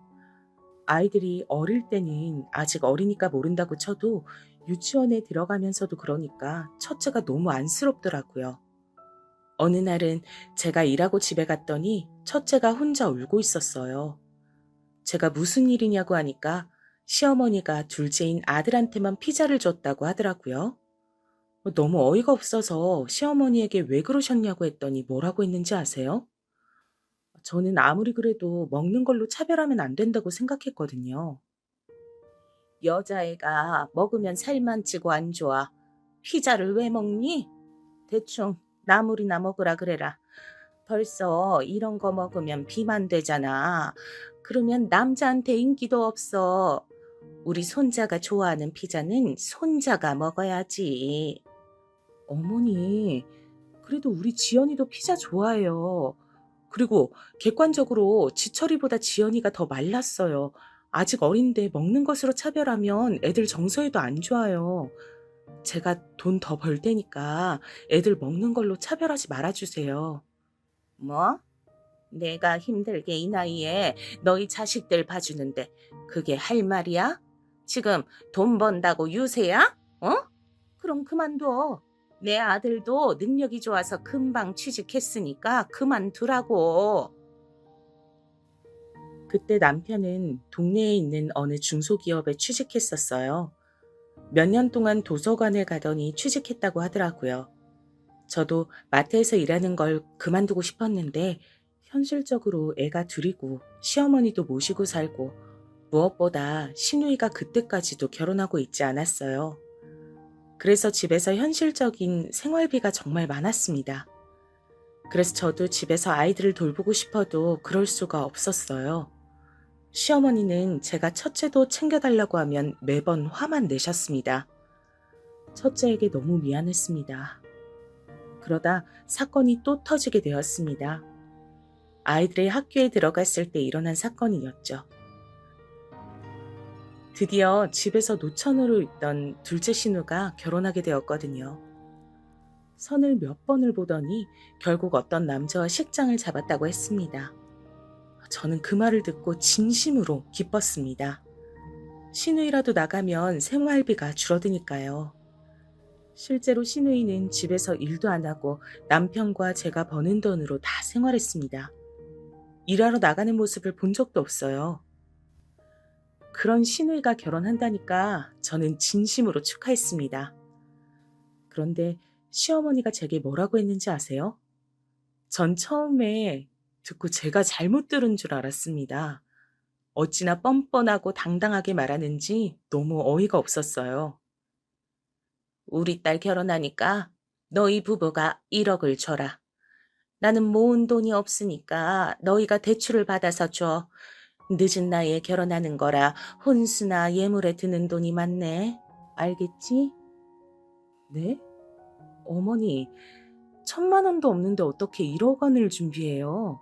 말이 안 돼요. 그리고 제 돈은 어머니가 관리하시잖아요. 남편 월급은 제가 관리해도 우리 가족 식비로 쓰면 돈이 남는 게 없어요. 전 그래서 제 월급을 모아서 형님 결혼할 때 주는 줄 알았죠. 근데 우리한테 달라고 하면 너무 당황스러운데요. 뭐? 너는 돈을 얼마나 헤프게 쓰는 거야? 우리 아들이 얼마를 버는데 나한테 주는 돈 그게 뭐 얼마나 된다 그래? 누가 보면 네가 월에 300은 버는 줄 알겠다. 겨우 100만 원 벌면서 그걸 모으라고? 말이 되는 소리를 해라. 시어머니는 너무나도 당당하게 시누이가 결혼할 때 1억을 달라고 하셨습니다. 근데 저는 돈이 없었어요. 제가 마트에서 일하면서 받는 돈은 시어머니가 관리했고 전 남편의 월급을 관리했었거든요. 집에 드는 생활비는 우리가 감당했기 때문에 전 제 월급을 시어머니 개인 용돈으로 드렸거든요. 어차피 제가 일하면서 아이들을 봐주시니까요. 그래서 남편의 월급은 진짜 시댁의 생활비를 내면 남는 것이 하나도 없었습니다. 그런데 이런 우리에게 1억을 달라고 하니까 어이가 없었죠. 남편에게 말했더니 뭐라고 했는지 아세요? 최대한 대출을 받아서 해결하자고 하더라고요. 대출을 받으면 그 이자도 우리가 내는데 전 너무 상황이 답답했습니다. 신우이가 그 나이를 먹고 경제 활동을 안 해서 돈을 모으지 않은 게 잘못이잖아요. 그런데 시댁에선 제가 이상한 사람이 된 기분이었어요. 신우이는 거기서 우리가 돈을 주면 웨딩드레스를 더 이쁜 것으로 고르고 혼수를 최고급으로 고르겠다고 고맙다고 하더라고요. 주겠다고 확정도 안 했는데 벌써 설레발로 저러는 걸 보고 기가 막혔습니다. 은행에 가서 물어봤는데 대출이 1억이 나오질 않았어요. 없는 돈을 달라고 하니 할 말이 나오지 않더라고요. 시어머니는 계속 왜 돈이 없냐면서 제게 가계부를 가져오라고 호통까지 쳤습니다. 저는 그런데 오히려 아끼는 것으로 유명한 사람이었어요. 애들 학교 친구들 엄마들도 알 정도였습니다. 돈이 아까워서 모임도 안 나가는 사람이 저였거든요. 시어머니가 제가 사치가 심하다고 하니까 너무 속상했습니다. 돈이 없으니 당연히 시누이 결혼할 때 1억은 주지 못했지만 눈치가 보여서 결국 300만 원을 마련해서 주었어요. 우리 친정 일에도 이렇게 큰 돈을 줬던 적이 없는데 속상했습니다. 시어머니는 항상 남편과 우리 아들이 우선이었어요. 시누이 결혼식이 있고 얼마 지나지 않았을 때 사건이 또 발생했습니다. 바로 고향에 있던 우리 엄마가 많이 아파서 병원에 입원하셨다는 소리를 들었어요. 원래도 몸이 안 좋았는데 나이가 들면서 여기저기 안 아픈 곳이 없더라고요. 엄마가 입원했고 또 상태가 너무 안 좋아서 고비라는 말에 저는 서둘러서 짐을 챙겼습니다. 마트에도 말해서 일을 빼고 급하게 고향에 가려고 했는데 그런 제게 시어머니가 뭐라고 말씀하셨는지 아세요? 엄마가 죽을 고비라 울상인 제게 남편 밥은 어떡하냐 그러더라고요. 그땐 저도 더 참지 못했습니다. 언제 올지 모른다고? 그러면 국이라도 몇 개를 해서 얼려놔야지. 네가 그렇게 집을 비우면 우리 아들은 어떡하니? 애들도 놔두고 가면 내가 또 돌봐야 하잖아. 넌 왜 이렇게 양심이 없어? 어머니, 제가 놀러 가는 건가요? 우리 엄마가 아파서 지금 생사를 오간다는데 밥을 할 시간이 어딨어요. 남편도 사지 멀쩡한 성인인데 알아서 먹겠죠. 아니면 어머니가 좀 해주세요. 그러면 되겠네요. 뭐? 아이고, 이제 나를 잡아먹으려고 하네. 넌 어떻게 마음에 드는 구석이 하나도 없니? 아주 시어머니한테 말하는 태도 봐라. 네 엄마가 그렇게 가르치디? 어? 어머니야말로 며느리한테 왜 이러세요? 저도 이제껏 많이 참았어요. 제가 그동안 얼마나 참았는데 저한테 이러세요. 우리 엄마 죽는 것도 그럼 못 보고 당신 아들 밥 차려줘야 돼? 어? 저는 말하다 보니 순간 화를 억누르지 못했습니다. 노예처럼 시어머니에게 월급을 주고 일을 했는데 저런 소리를 들으니까 화가 속에서 올라왔거든요. 제가 저렇게 말하자 시어머니는 갑자기 머리가 아프다고 그 자리에서 주저앉았어요. 그러더니 본인 손으로 핸드폰을 들더니 119를 불렀습니다. 숨이 쉬어지지 않는다고 하는데 누가 봐도 꾀병이었죠. 남편에게 전화해서 저 때문에 화병이 나서 살 수가 없어서 지금 죽겠다고 말하더라고요. 저는 그때 당장 친정에 가야 했는데 시어머니가 저러니까 너무 답답했습니다. 남편은 제게 그냥 친정에 조용히 가면 되는 걸 왜 일을 크게 만드냐고 하더라고요. 속상하고 답답한데 시어머니가 쓰러진 척을 하고 있으니까 친정에 갈 수도 없었습니다. 하지만 우리 언니와 오빠들이 전화로 저를 재촉했어요. 지금 당장 나가야 버스를 타고 고향에 갈 수 있던 상황이었습니다. 저는 결국 아이들을 제가 데리고 친정으로 향했어요. 남편에게 119가 곧 올 건데 내 눈으로는 이런 상황이 심각하지 않다고 했죠. 그러자 남편은 본인 엄마가 죽을 수도 있는데 어떻게 그러냐고 하더라고요. 그때 심정은 그냥 다 놓고 싶었습니다. 나는 우리 엄마 죽을까봐 고향에 가니까 그럼 당신은 당신 엄마 보러 집에 오면 되겠네. 각자 엄마 챙기자고.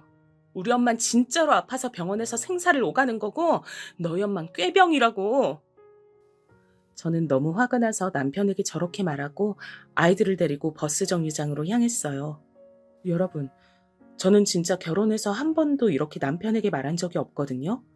전날이 처음으로 남편에게 심하게 말한 날이었습니다. 아무튼 그렇게 친정으로 향했고 다행히 엄마는 며칠 후에 상황이 좋아지셨어요. 간신히 엄마를 살리고 정신을 차렸는데 남편에게 연락이 오더라고요.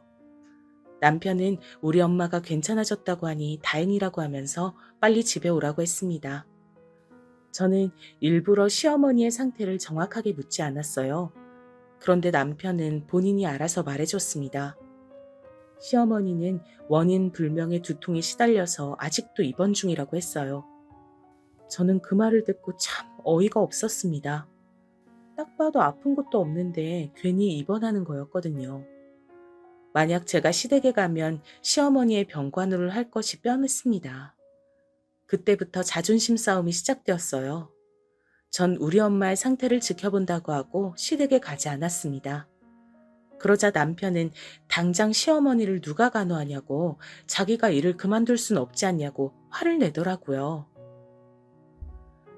그렇게 2주가 흘렸는데 문제가 있었습니다. 바로 아이들의 학교 문제였어요. 제가 친정에 있으면서 아이들을 데리고 있으니까 아이들이 학교에 가질 못했거든요. 또 친정에서 지내는데 아이들이 불편해하는 모습이 보였습니다. 결국 저는 아이들을 데리고 다시 시댁에 올 수밖에 없었어요. 시어머니는 그때까지 병원에 입원한 상태였습니다. 저는 그때는 도대체 아픈 것도 없는데 병원에 누워서 무엇을 하는지 알 수가 없었어요. 남편은 제게 그래도 시어머니가 어른이니까 제가 병원에 가서 모셔오길 바랬습니다. 이 문제로 남편하고 얼마나 싸웠는지 몰라요. 저는 어차피 꾀병인 거 당신도 아니까 가서 직접 데리고 오라고 하고, 남편은 시어머니가 저렇게 된 이유가 저 때문이라고 하더라고요. 며칠을 그렇게 싸우는데 아이들이 우리 눈치를 보는 것이 느껴졌습니다. 그 모습을 보고 저는 순간 머리를 한 대 맞은 기분이었어요. 그리고 가정의 평화를 위해 제가 시어머니를 모시러 병원에 직접 갔습니다. 병실에 누워있던 시어머니는 저를 보더니 이겼다는 표정을 짓더라고요. 그 모습을 보고 너무 유치하다는 생각이 들었습니다. 하지만 이왕 이렇게 제가 왔으니까 먼저 다가갔어요. 어머니, 저랑 집에 가요. 제가 그때는 정신이 없어서 어머니 제대로 못 챙겨드렸죠? 지금 죄송하게 생각하고 있어요. 그러니까 기분 푸시고 집에 가서 편하게 쉬세요. 내가 우리 아들 생각해서 안타까워서 가는 거야. 절대 너를 보고 가는 게 아니야. 알겠어? 앞으로 나한테 다신 그런 행동을 하면 가만두지 않을 거야. 시어머니는 제게 더는 참지 않을 거라고 호언장담했습니다. 저는 사실 지칠 대로 지친 상태라 알겠다고 하고 데리고 왔어요. 그리고 저는 마트 일을 그만뒀습니다. 어차피 친정에 있을 때 이미 마트에 말한 뒤였어요. 시어머니에게 제 월급을 주는 일을 없애려고 했던 거였죠. 시어머니는 제가 마트를 그만두었다고 하니까 난리가 났습니다. 그러더니 우리 남편의 월급을 본인이 관리하겠다고 하더라고요. 당연히 저는 반대했습니다. 결국 제 고집이 이겨서 남편의 월급은 제가 관리했어요. 시어머니는 용돈을 달라고 했는데 제가 그동안 들였던 돈은 한 푼도 남기지 않고 이미 다 쓴 뒤였습니다. 저는 시어머니에게 50만 원을 드렸어요. 왜냐하면 이제 제가 집에 있으니까 아이들을 직접 돌보기 때문에 저 정도는 충분하다고 생각했습니다. 그런데 시어머니는 50만 원이 너무 적다고 100만 원을 달라고 하더라고요. 남편 월급이 300인데 100을 주면 생활을 할 수가 없었습니다. 그래서 거절했더니 또 들어놓았어요. 이런 속 터지는 상황에서 제 속이 아예 뒤집히는 계기가 발생했습니다. 남편은 기본적으로 사람이 꼼꼼한 편은 아니에요. 워낙 시어머니와 두 시누이 밑에서 어화둥둥 자라서 오히려 허술한 면이 많습니다. 결혼하고 놀랐던 건 양말도 제대로 세탁기에 집어넣지 못하는 모습이었어요. 남편은 집안일을 할 줄 아는 것이 아무것도 없었습니다. 그래서 늘 옷의 빨래나 세탁도 제가 해줘야 했고 와이셔츠도 제가 다려주었어요. 어느 날 저는 그날도 시어머니와 아침부터 한바탕 하고 지친 상태로 남편의 셔츠를 빨래하려고 준비하고 있었어요. 그런데 남편의 셔츠에서 이상한 향수 냄새가 나더라고요. 제가 아는 남편은 결혼하고 한 번도 향수를 뿌렸던 적이 없습니다. 우리 집엔 향수를 뿌리는 사람 자체가 없었어요. 제가 워낙 인공적인 향을 싫어하기도 했고 남편은 향수가 있어도 까먹고 뿌릴 사람이 아니었습니다. 그런데 누가 맡아도 여자 향수인 그런 향수가 셔츠에서 나더라고요. 순간 묘한 생각이 들었습니다. 그리고 여자의 촉이라고 하죠. 그제야 남편의 수상한 행동들이 눈에 띄었어요. 남편이 양복점을 접고 새로 취직한 회사는 중소기업이었고 직원들끼리 회식이 아주 많은 곳이었어요. 그래서 회식하고 술에 취해 들어오는 날이 많았습니다. 그런 남편이 아예 정신을 차리지 못하면 제가 직접 데리러 간 적도 꽤 있어요. 그래서 남편의 회사 사람들과 안면을 어느 정도 튼 상태였습니다. 그런데 얼마 전부터 묘하게 남편은 회식 자리를 알려주지 않았어요. 제가 데리러 간다고 해도 끝내 거절하더라고요. 원래는 제가 택시를 타고 데리러 가면 되게 좋아했는데 어느 순간 거절하길래 편하면서도 의아한 마음이 있었거든요. 혹시 회식이라고 말하고 뒤에서 무슨 짓을 하는 건 아닌가 생각 들었습니다. 그리고 이상한 점은 하나 더 있었어요. 남편의 회사는 제가 알기로 주말 출근이 없는 회사였거든요. 제게 취업할 때 절대 주말에 출근하는 일은 없을 거라고 했습니다. 그리고 실제로 몇 년 동안은 야근이나 주말 출근이 없었어요.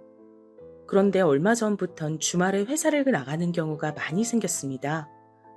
제가 셔츠에서 향수를 맡은 그날도 주말에 일하러 출근한다고 하더라고요. 당신 회사가 이렇게 주말에 일할 게 많은 회사였어? 아니잖아. 당신이 제일 중요하게 여긴 것이 주말 출근 안 하는 거 아니었어? 당신 요즘 왜 이렇게 회사 자주 나가? 야근도 자주 하고 집에 잘 안 오잖아. 주말에 애들하고 놀아주기도 하고 그래야지. 나도 당연히 주말엔 당신하고 애들 데리고 좋은 데 가고 싶지. 아, 근데 곧 승진을 앞두고 있어서 이렇게 주말에 가서 일해야 회사에서도 좋게 보더라고. 이게 다 우리 가족을 위한 일이니까 당신이 이해해줘. 알겠지? 고마워. 남편의 주말 출근은 그 이후에도 계속해서 이어졌어요. 순간 한 번 의심하니까 그 의심은 날이 갈수록 커져갔습니다. 결국 저는 나를 잡고 미행을 하게 되었어요. 그날도 남편은 회식이라고 제게 말했습니다. 회식 장소가 어디냐고 했더니 신경 쓰지 말라고 먼저 자라고 하더라고요. 술에 취한 남편이 걱정되어 데리러 간다고 했더니 끝까지 장소를 말하지 않았습니다. 저는 일단 평소처럼 알겠다고 하고 기다렸어요. 그리고 남편의 회사 동료 중 제가 아는 사람에게 전화를 걸었습니다. 회식을 어디서 하고 있냐고 했더니 그 동료가 뭐라고 했는지 아세요? 오늘은 회식 날짜가 아니라고 했습니다. 제가 남편이 회식하느라 안 들어온다고 했더니 본인이 더 당황하더라고요. 저는 그 동료의 말을 듣고 어느 정도 확신했습니다. 그래서 무작정 남편의 회사로 향했어요. 회사로 가면서 심장이 쿵쿵 거리면서 뛰었습니다. 최대한 침착함을 유지하려고 애썼어요. 마침내 남편의 회사에 도착해서 안으로 들어갔습니다. 문이 닫혀 있으면 어떡하나 걱정했는데 다행히 열려 있고요. 손이 덜덜 떨려서 심호흡을 크게 하면서 올라갔습니다. 그리고 남편의 사무실 앞에 섰는데 굳이 안으로 들어가지 않아도 남편이 보였어요. 여러분, 그리고 제가 뭘 발견했는지 아세요? 저는 아직도 이날을 생각하면 가슴이 뛰고는 합니다. 남편은 저보다 어려 보이는 어떤 여자와 웃고 있었어요. 딱 봐도 저보다 어렸고 예쁘더라고요. 그냥 회사 동료일 수도 있다고 혼자 생각하며 들어가려는 그 순간이었습니다. 갑자기 남편과 그 여자가 서로 입을 맞대더라고요. 그걸 제 눈으로 본 이상 더 볼 것도 없었어요. 그래도 증거를 남겨놔야 한다는 생각에 핸드폰을 들어 찍었습니다. 둘은 제가 온 줄도 모르고 둘만의 세상에 빠져 있었고요. 저 혼자 바보가 된 기분이 들었습니다. 시댁에서 시어머니를 모시고 살면서 혼자 아이들을 키우는 그 고생이 물거품이 된 거였어요. 순간 신혼 때부터 일어났던 모든 일이 생각나기 시작했습니다. 서러웠고 배신감이 느껴졌어요. 다른 사람도 아니고 남편이 외도로 바람이 날 줄은 몰랐습니다. 제가 그 남녀를 보면서 배신감에 몸을 부들거리고 있자 여자가 먼저 절 발견했어요. 사실 저는 남편의 회사 동료를 꽤 많이 한다고 했잖아요. 그런데 그 여잔 그날 처음 보는 사람이었어요. 그래서 회사 사람인지 아닌지도 몰랐습니다. 여자가 저를 보고 눈을 동그랗게 뜨자 남편이 저를 바라봤어요. 남편이 저를 보더니 얼굴이 사색이 되어선 그대로 밖으로 나오더라고요. 여보, 여긴 무슨 일이야? 아니, 이렇게 갑자기 찾아오면 어떡해? 너무 당황스럽네. 혹시 오해한 건 아니지? 아니, 그래도 회사에 오는 거면 미리 말을 해야지. 당신 이런 사람이야? 야, 다 봤어. 이미 나는 저 여자랑 네가 입맛 대는 거 다 봤다고. 저 여잔 누구야? 지금 빨리 말해. 더 험한 꼴 보기 전에 사실대로 말해. 남편은 제가 다 봤다고 하자 난감한 표정을 지었습니다. 그러자 저 여자가 우릴 향해 걸어왔어요. 저는 그 여자에게 당신은 누군데 유부남하고 이러고 있냐고 물었죠. 그런데 여러분, 저 여자의 정체가 뭐였는지 아세요? 여자는 남편처럼 당황한 표정도 아니었습니다. 오히려 너무나도 당당한 표정으로 제게 말했어요. 자기가 이 회사 사장의 딸이라고 하더라고요. 그걸 듣자 허탈한 웃음이 나왔습니다. 돈을 좋아하는 남편은 회장 딸하고 바람이 난 거였어요. 제가 이 사람이 유부남인 걸 알고 있냐고 하자 이미 알고 있다고 웃더라고요. 저는 그 모습을 보며 당장 둘을 그 자리에서 죽이고 싶었습니다. 도대체 무슨 정신으로 집에 왔는지 기억도 나질 않아요. 그저 이 세상에서 사라지고 싶었습니다. 더 웃겼던 건 남편의 태도였어요. 남편은 그 당시엔 당황한 표정으로 오해라고 하더니 상간녀와 무슨 말을 했던 건지 갑자기 당당하게 이혼 요구를 하더라고요.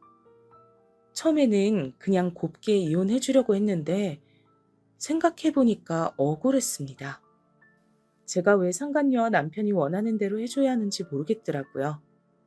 만약 이혼하면 둘은 저 없이 행복하게 살 거잖아요? 저는 그건 도저히 두고 볼 수가 없더라고요. 그래서 이혼은 절대 안 해줄 거고 법원에 가서 싸우자고 했습니다. 제가 무작정 절대 못한다고 드러눕자 이번엔 누가 나섰는 줄 아세요? 저랑 그렇게 사이가 좋지 않았던 시어머니였습니다. 시어머니는 며느리였던 절 아주 싫어했잖아요. 근데 남편이 회사 사장의 딸과 바람이 났다고 하니까 오히려 좋아했어요. 정상적인 사람이라면 본인 아들이 조강지철 버리고 딴 여자와 바람이 났다면 그 아들에게 뭐라고 해야 하는 거 아닌가요? 여러분, 저만 그렇게 생각하는 건가요? 말씀해 주세요. 시어머니는 상간녀를 대놓고 반겼어요. 상간녀는 저처럼 시어머니에게 대들지도 않고 남편을 조용히 내조할 거라고 믿더라고요.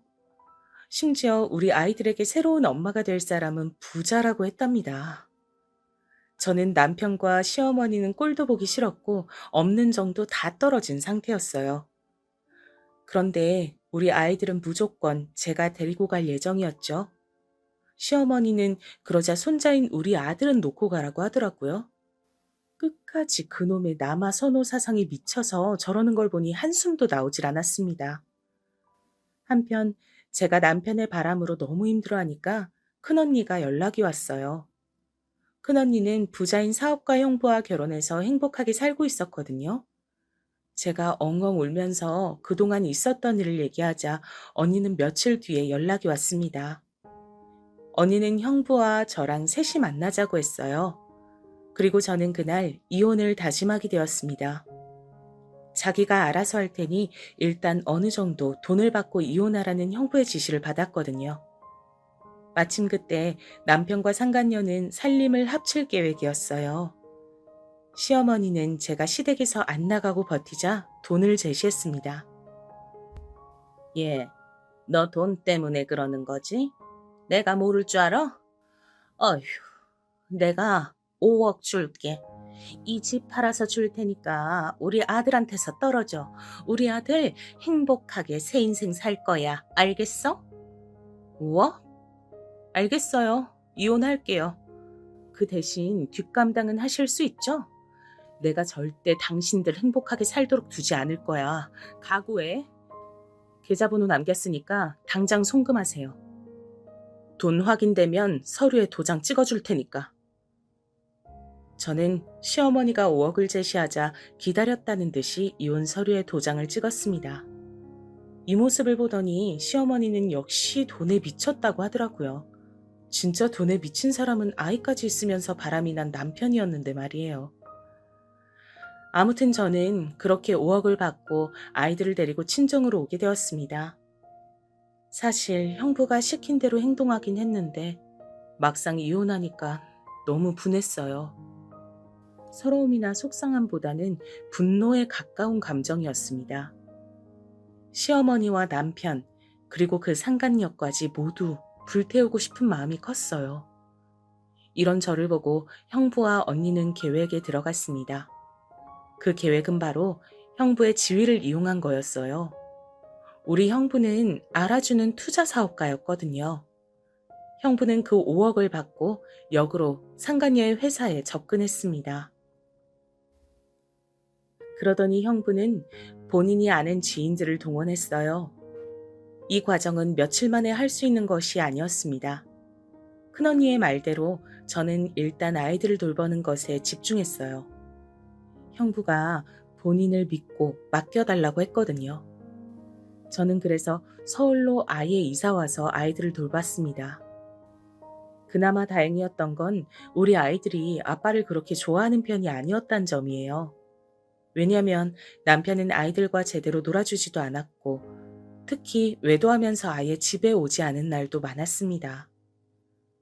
저는 일부러 아빠의 잘못으로 이혼하게 됐다고 사실을 알렸어요. 그러자 우리 착한 딸과 아들은 제게 잘했다고 하더라고요. 특히 시어머니에게 차별을 심하게 당하던 우리 딸은 너무 기쁘다고 했습니다. 할머니를 더 안 봐도 된다고 하자 기분이 날아갈 것 같다고 하더라고요.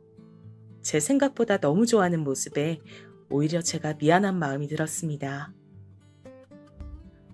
그렇게 제가 서울에 와서 일자리를 구해서 일하면서 아이들을 키우자 1년 정도 흐르고 드디어 형부에게 연락이 왔어요. 저는 사실 형부가 알아서 하겠다는 말을 들을 때 어떤 결과가 나올지 몰랐거든요. 큰언니에게 울면서 그들의 인생이 망했으면 좋겠다고 했어도 진짜 그게 현실이 될지 몰랐습니다. 그런데 저는 형부의 연락을 받고 너무 놀라 입을 다물 수가 없었어요. 왜냐하면 형부는 본인의 사업을 빌미로 접근해서 그 상간녀의 회사를 파산시켰거든요. 형부, 진짜로요? 어머 세상에. 그놈들 그러면 지금 어떻게 됐어요? 제가 바라던 대로 인생이 망했나요? 남편은 그 회사의 미래의 사장이 될 거라고 기대감에 한껏 부풀어 있던 상태였거든요. 저제 그동안 마음고생 진짜 심했지? 내가 나만 믿으라고 했잖아. 걔네 회사 완전히 망했어. 지금 마지막에 파산 맞겠다고 여기저기서 돈을 빌려서 빚쟁이가 됐어. 아마 처제한테 연락 갈 수도 있어. 원래 사람이 급하면 누구에게나 달려들거든. 저는 형부의 말을 듣고 너무 기뻐 웃음을 멈출 수가 없었습니다. 그리고 실제로 남편은 제게 연락이 왔어요. 상간녀와 행복한 미래를 꿈꾸던 남편은 현실은 빚더미에 앉게 됐으니까요. 남편은 제게 이혼할 때 주었던 5억을 다시 달라고 하더라고요. 그러면서 제게 자기가 잘못했으니 제발 돌아오라고 했습니다. 물론 저는 절대 5억을 주지도 않았고 재혼할 생각도 없다고 강하게 말했어요. 신혼 때부터 온갖 고생했던 걸 생각하면 자다가도 억울해서 눈이 뜨인다고 했죠. 그리고 더 웃겼던 점은 시어머니와 심지어 시누이에게까지도 연락이 왔어요. 형부의 말대로 돈이 급하니까 저한테까지 연락해서 제발 돈을 달라고 하더라고요. 시누이는 결혼할 때 제게 돈을 받아갔으면서 양심이 없어도 너무 없다고 생각했습니다. 그때 대출을 받느라 얼마나 고생했는지 시어머니도 알고 있었거든요. 그 생각에 잔뜩 화가 난 저는 그런 그들에게 돈이 100억이 있어도 줄 생각이 없다고 말했습니다. 그러자 시어머니는 본성을 드러내면서 저 때문에 남편의 인생이 망했다고 했습니다. 그 말을 듣는데 저는 예전부터 하고 싶었던 말을 참을 수가 없었습니다. 그래서 전화기에 대고 소리를 지르며 말했어요. 어머, 어머니, 저 때문에 남편 인생이 망했다니요. 조강지처랑 두 아이도 있으면서 바람을 피운 건 당신 아들이잖아. 양심도 없네. 나는 이제 당신네 가족하고 엮일 일이 없어서 얼마나 행복한지 몰라. 평생 빚쟁이들한테 시달리면서 살아라. 시어머니에게 속 시원하게 말하니까 진짜 너무 좋아서 주체할 수가 없었습니다. 시어머니는 제가 저렇게 말하자 돈에 미친년이라고 욕했어요. 물론 타격은 하나도 있지 않았습니다.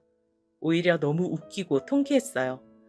남편은 그 상간녀와 재혼해서 법적으로도 빚을 피할 수 없다고 하더라고요. 또 저랑 이혼하고 남편은 일반 대리에서 회사의 핵심 임원으로 승진한 상태였습니다. 그들끼리 다 해먹으려고 했던 거죠.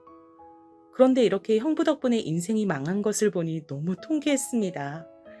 저는 그 모습을 보고 큰언니와 형부에게 얼마나 고맙다고 말했는지 몰라요. 그러자 언니는 제게 오히려 왜 하루라도 빨리 말하지 않았냐고 하더라고요. 제가 가족들이 걱정할까봐 일부러 숨겨왔었잖아요. 언니의 이런 반응을 보니 제가 진짜 이상한 시어머니와 남편하고 살았던 건 정말 맞는 것 같습니다. 다른 친정 식구들도 제게 이혼하길 잘했다고 하더라고요. 여러분, 여기까지가 제가 준비한 사연입니다.